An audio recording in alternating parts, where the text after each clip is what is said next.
job you guys have to do. So just for this entire season, just wanted to thank everybody here for that. Any questions, guys? Looking back, how much damage did losing Andre do? Looking back at it now.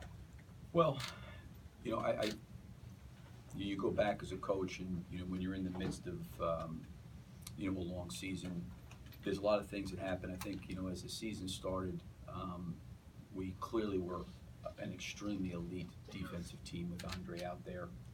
I think our struggles early in the year was, you know, finding a balance offensively. You know, the first month of the season, I thought we really struggled offensively.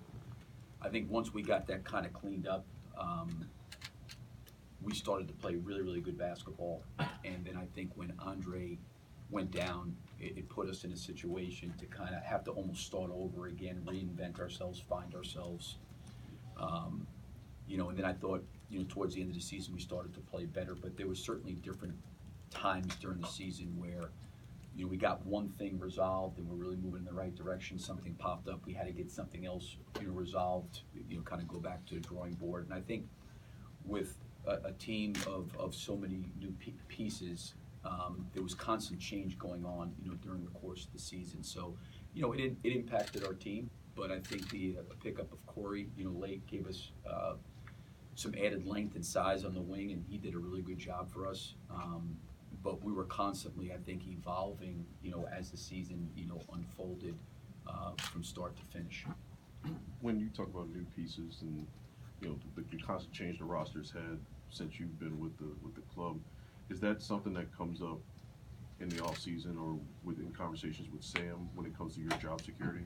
Because, you know, it's been 3 seasons, and I don't know how you guys measure the progress that you're supposed to have, but with the roster flipping over as much as it does, is that something that's talked about? I'm not sure if I understand the question. With in the terms rosters. of like the roster overall from season to season, is that kind of a factor that plays into your job security? Like, you know, since you have so many different rosters, it's like Sam is kind of giving you the leeway to continue to experiment, to continue to go forward because you haven't had the continuity that some other teams have had.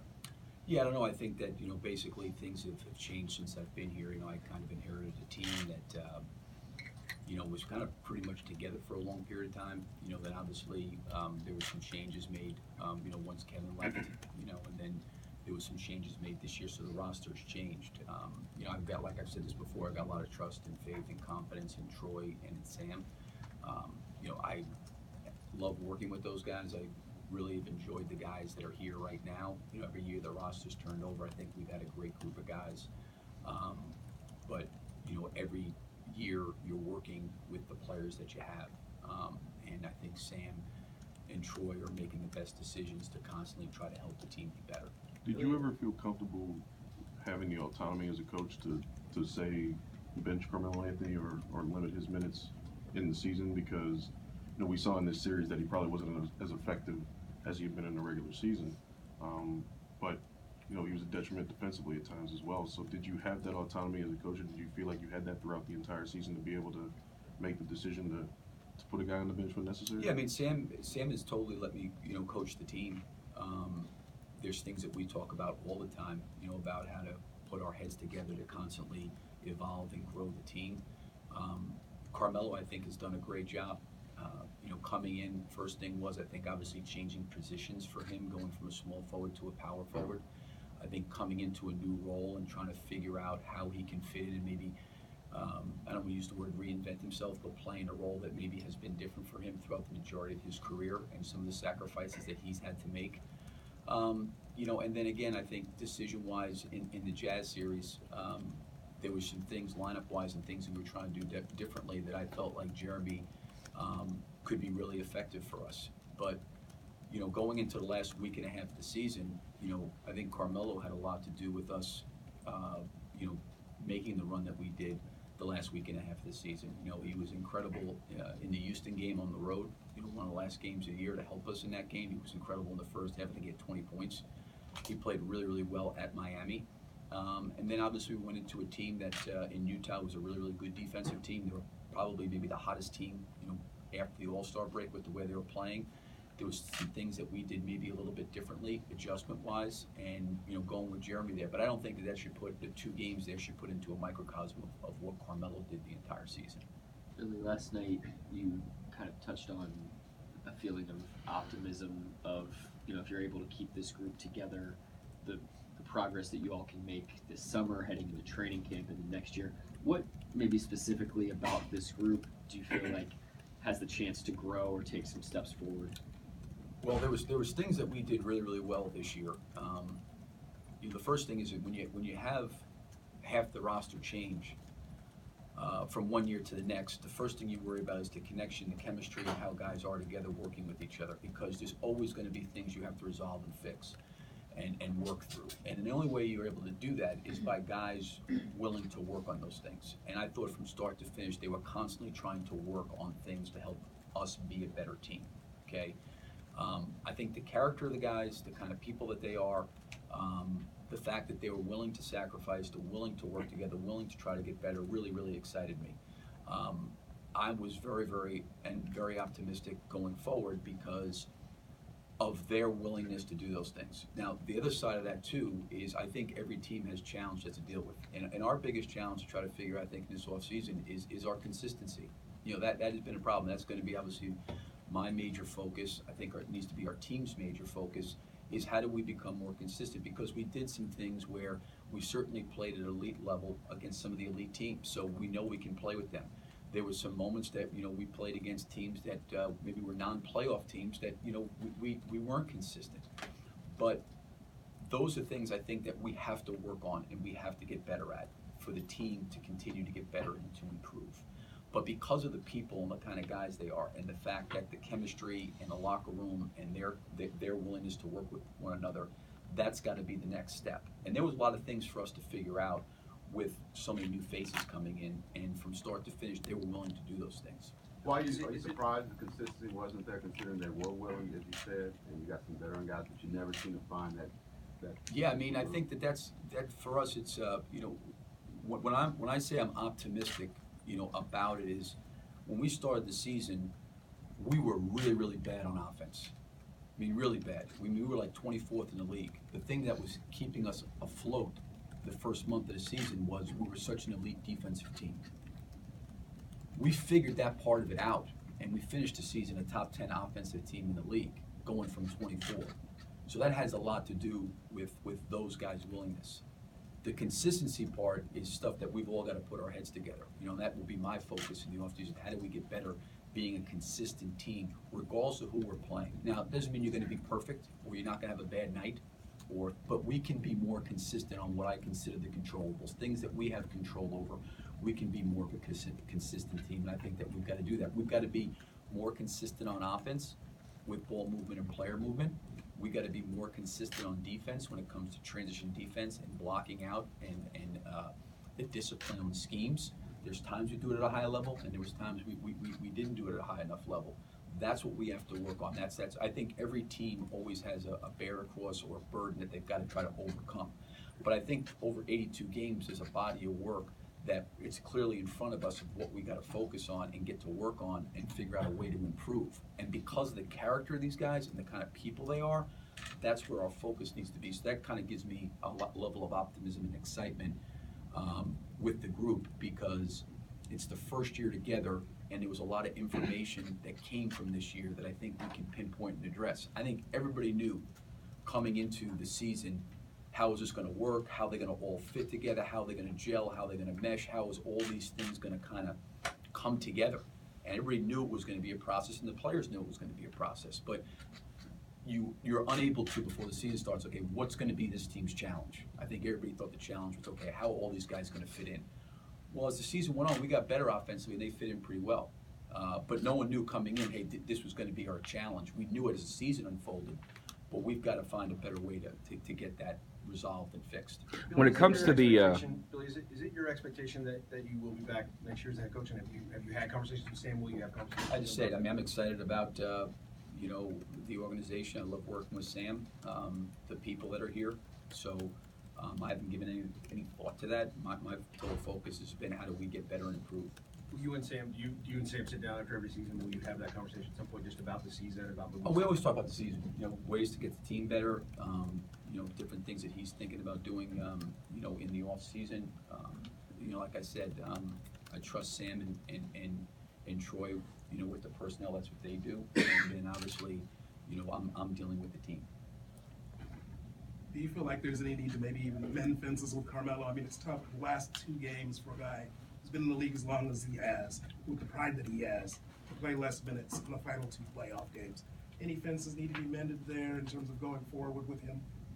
Well, Carmelo, to me, has been a consummate pro. I think there was a lot made of, you know, Game 5, him wanting to be out there, and I respect that, and I said that from his competitiveness. But I think going forward, you know, Carmelo's been a total pro, and he's been a total team guy. And there were decisions that, you know, I made, you know, during the courses of Game 5 and 6. I think some of those situations were really unique. I mean, we're down by 25 points in Game 5 with 8 minutes to go or so, and we won an incredible run, you know, but Carmelo was a huge part, a huge piece of helping us get to that point, you know, throughout the course of 82 games.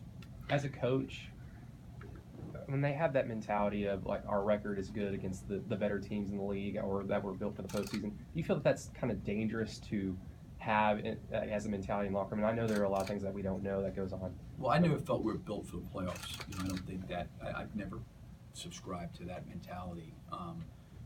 We've got guys with a lot of experience, but we, you know, again, I think got to be much more consistent. You know, to your point. But I've never subscribed to, you know, when a game starts, it doesn't make a difference what you're built for. It's that moment. There's 82 of them, and we're fortunate enough to get to postseason. So, you know, you're trying to be the best version of yourself every time you step on the floor and play. I know you said you let Sam kind of handle and deal with all the personnel issues, but when it comes to guys like maybe Paul coming back or Jeremy or Raymond, how much of a role do you play in that as far as you talking with them or staying in communication or with them and Sam about what their intentions might be and what you would like to have happen? Well, I think, you know, again, we just finished playing last night. Like I said, I loved coaching Paul. I loved him as a person, as a human being. I loved his unselfishness, who he is as a player. I think it can only get better for him here after having 1 year together. I'm excited about that. I hope I get a chance to coach Paul for a long time.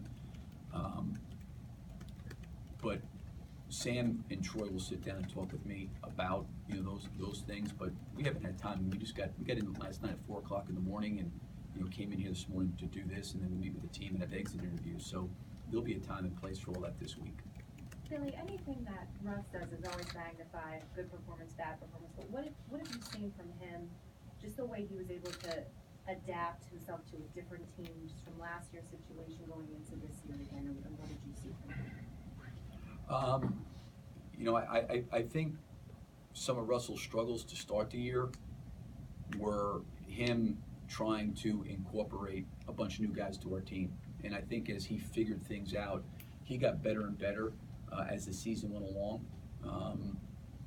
And he takes his job very serious, and he takes the responsibility of a point guard and a leader very serious. So for him, he was always trying to find ways to make the group better, to balance himself in with the group, to communicate with those guys. I think the dialogue to figure out how to maximize each other on the court, and not only Paul and Carmelo, but Patrick Patterson and Raymond Felton and Alex Abrinas, Jerry, everybody. He was always trying to do that. So I've always admired his competitiveness, the way he plays between the lines, but also admire the fact that with last year's team being different than this year's team, his willingness to try to make all that kind of fit together in a good way.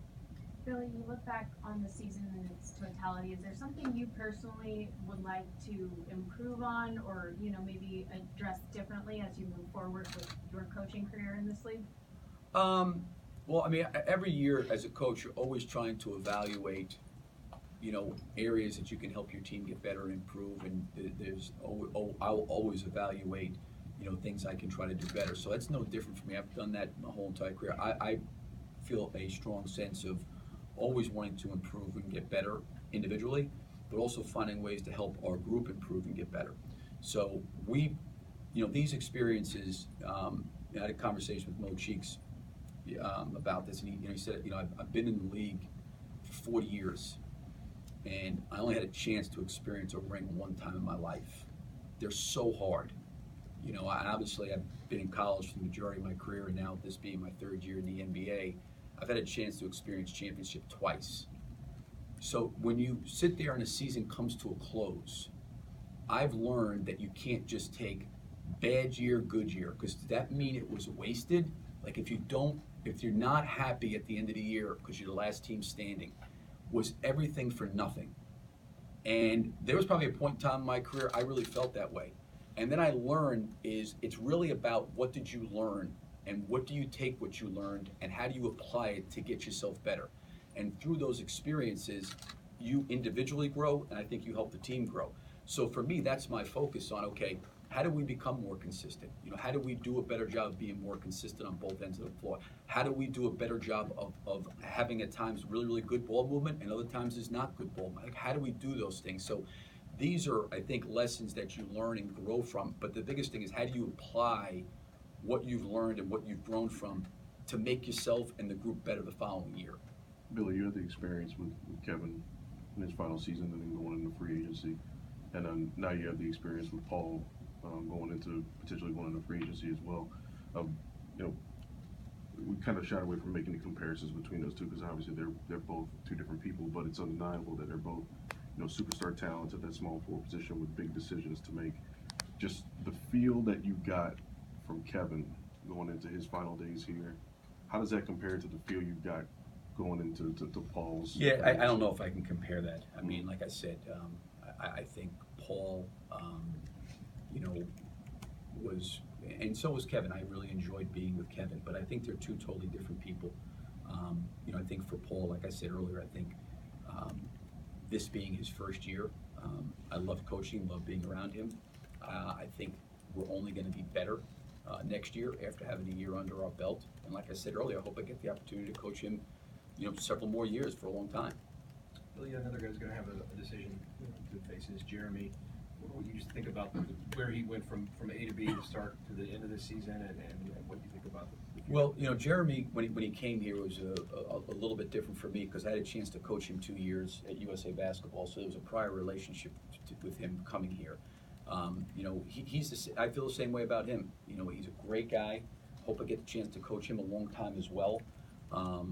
He is just, in my opinion, from year to year, just continued to get better and has improved. And he should really personally be encouraged by that because his role the last 2 years has drastically changed. He never played the center spot at all for us in terms of on the offensive end. We had Ennis here last year and Steven. There was no room for him there. But because of Steven, when we went with Jeremy at the 5, it was a totally new position. And I give him a lot of credit that he really flourished in that role. I think it speaks to his ability, his talent, and his intelligence as a player, that he can play so many different positions and understand assignments on both ends of the floor. You talk about the offense and more ball movement and improving that. Is that schematically? Is that getting the players to buy into it more? What has to happen to get that? Because that's been something that's talked about a lot throughout the season. How do you do that? Yeah, we have moments where we're really, really good at it, and then we have some moments that we're not so good at it. And I think probably for our team coming together, it's all been a little bit different for every guy throughout his career, from where they've been. What the situation Carmelo was in New York, the situation Paul was in Indiana, the situation Russell has been in the last couple of years, the situation Patrick Patterson's been in, or Raymond Felton's been in. So you're trying to get to a balance where the effectiveness offensively is something that's sustainable over 82 games. Now, I think that they made significant growth and strides because, like I said, I'd be the first one to admit the first month of the season, the thing that kept us afloat was our defense. We were really, really good defensively. We were not good offensively. And I think once we started to improve, we went from being 24th to a top 10 offense. So I think it's something that we need to build upon and we need to get better at. We did show signs to get better at it, but I think for us to keep taking steps in the right direction, we have got to be a team that is playing on a regular basis sustainable. on the offensive end. Also, with that being said, I'd say the same thing on the defensive end. You know, we've got to have things that are going to be sustainable over 82 games. There's times we do it for pockets, there's times we don't, and that's the consistency part we all got to figure out. What do you want to see Terrence Couple more, Ferguson do in Coach. the offseason to become more of an impact player? I know Terrence had a great year. I give him a lot of credit for a young player being ready. He was in and out of the rotation, and he was ready. So I think having a summer under his belt after having an experience here in the NBA is only going to help him get better. But I think he's got a very bright future. We talked a lot all year about the consistency thing. It was the thing that sort of plagued you guys all year. When you evaluate the season, what role do you feel like you play in that consistency? What's your job in getting the team closer to that? Yeah, I mean, my job is to constantly, put those things in front of those guys, to have a level of, the accountability to be able to show them on film, when we're at our best and when we're not at our best, things that we need to do.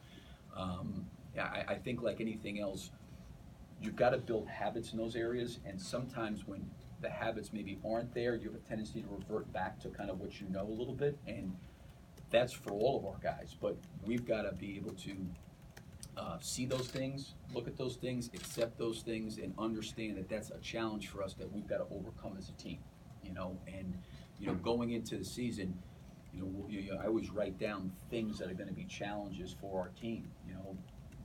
The chemistry, how we're going to handle adversity, the connection on the court and off the court, the willingness to handle the accountability on responsibility jobs and those kind of things.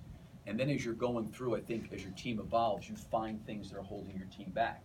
And as a coach, you feel responsible to help them get better at the things that are holding them back, and then have them try to take ownership in those things to put forth the attention on whatever those things are. And like for us, there was a lot of things. One of the things that was holding us back was offense. We were 24th for a period of time. We got better at that.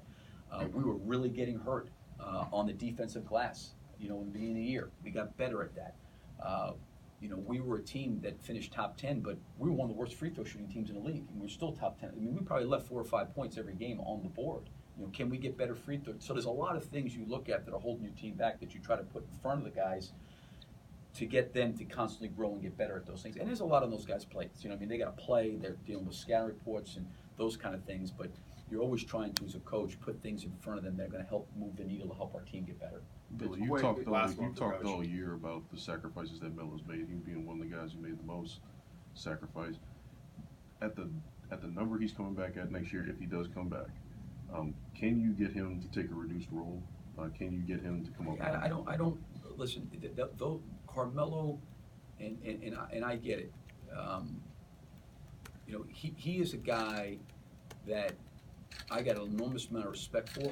He's a great team guy, and I think that taking 2 games and me making a decision in 2 games, and I think that those decisions that I made in those particular times, I'm not saying it helped or hurt, but our team was playing well in those situations there.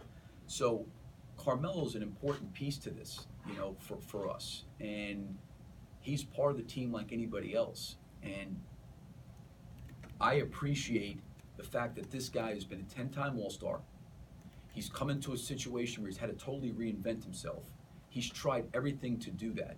He's always put the team first. He had one moment that he wanted to be in the game because of the competitor that he is. I'd rather have guys like that than someone that doesn't care. He really, really cares. So it's not about going into next year saying, hey, listen, you're having a reduced role. This is your role. I don't even know what our team's going to look like next year. So for me, all I want to make sure is how do I, as a coach, in Carmelo's role changing, how do myself and the rest of the guys enhance his role, make him better at his role?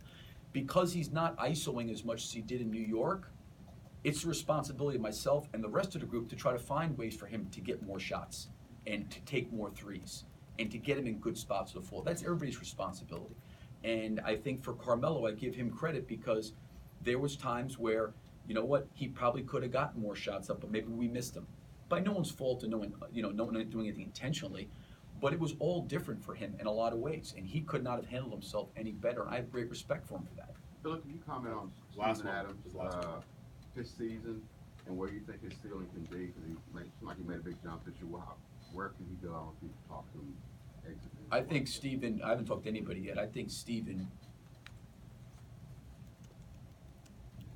success this year, in my opinion, had everything to do with what happened last summer. He had an incredible summer of work. You know, he was here, he was back in New Zealand. He came in great shape. He was really, really prepared. I think one of the things that happened the year before is he certainly had a bigger role that was new to him.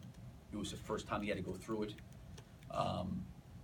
And I think those experiences applied with the summer of what he knew he was going to have to do as a player really helped him grow. And I thought he had an incredible year, but I thought the year started right when our season ended last year. Thank you, Coach. Thank you.